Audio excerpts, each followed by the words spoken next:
Hello, everyone. My name is Abdellatif Elseoudi. I'm a postdoctoral fellow at St. Justine Hospital Research Center, University of Montreal in Canada. I'm working on osteoarthritis and studying the somnolation pathway unit. I'm a member of editorial board of HubLE, and I'm here on behalf of HubLE to introduce Dr. Ahmed Al Saedi, who presents his work in ENZ-PMS 2021. Hello, Dr. Ahmed. Hi, Can you introduce yourself to the audience? Sure. Thanks for this intro. My name is Ahmed Al Saedi. I'm a postdoctoral research fellow at the Australian Institute for Musculoskeletal Science and also affiliated with Melbourne University. That's great. Can you tell us what are you presenting this year in ENZ-PMS? Yeah, sure. I had two presentations at ANZ-PMS Society meeting. It was my first one was working on the association between tryptophan metabolites and physical and functional activity of older people. It's a study. We looked at some metabolites of tryptophan with older people, and we looked at some intervention with the physical activity and also frailty measurement and disability measurement in this older population over 65.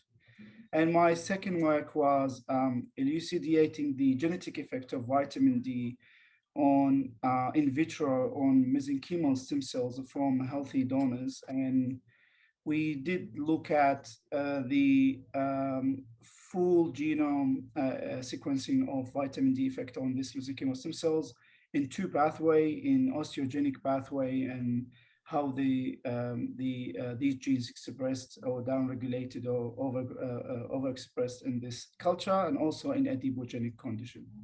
It's so exciting that you're presenting two presentations at the same time in one conference. So, Dr. Ahmed, what are the key findings of your work in both presentations? Yeah, so I think for the first, usually when we look at the tryptophan metabolites, usually look at the tryptophan itself. I think what's interesting about this part of the study is we looked at the down way of metabolites, so all the way down to bicolinic acid, to quilinic acid, and all this kind of products, and we see how they are correlated with physical activity. Interestingly, we found some of these metabolites associated with physical function and a lot of functional activity of those people. They have less frailty associated with as well, and also less disability measurement. So that gives us a chance to investigate these metabolites in bigger picture, and we could actually have, because they're easy to quantify, and we could be potentially a biomarker for all this physical and activity function. It's actually aligned with the second study as well, because in vitamin D genetics study, we identify a couple of candidate genes that actually overexpress with vitamin D.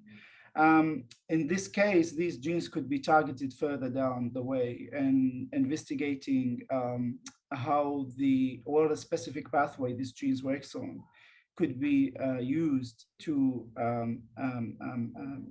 understand actually how vitamin D actually works in these pathways. It's so interesting. So if we're going to look at the big picture of your findings, can you tell us what it is? I would say the translational part of it. There's a big translational part from these studies. You can actually you can test some potential biomarkers for musculoskeletal conditions such as frailty, disability in older population. It will be very easy, invasive, not complicated way to test. And the other side with the vitamin D one, you can actually, it's a first step to understand what's next, because we identified the genes that are going up with osteogenesis.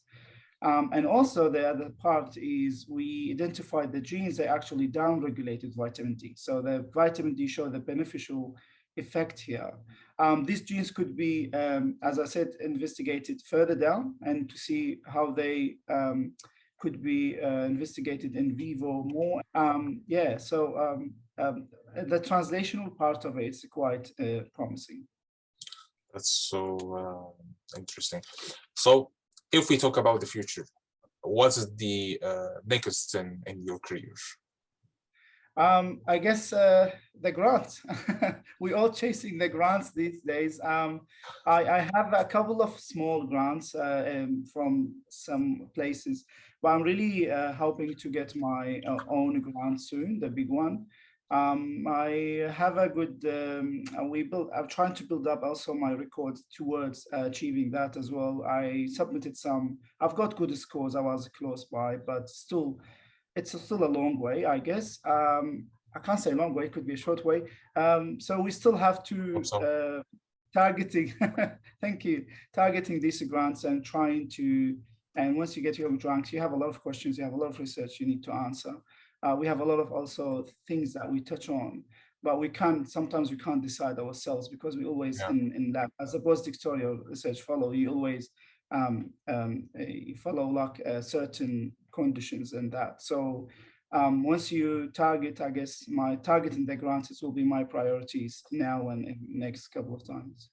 I hope you the success in hunting one of these grants or all of the grants that you thank you. That thank you you wish very for. much. So I wish you the best of luck in your future studies and grants, of course. I really want to thank you for taking the time to discuss about your work today on HubLE platform. Thanks, Dr. Ahmed. Thanks, Abdellatif, and thanks, HubLE, for this opportunity. I think it's a good way to interact with each other as early career researchers as well. Thank you so much. Thank you.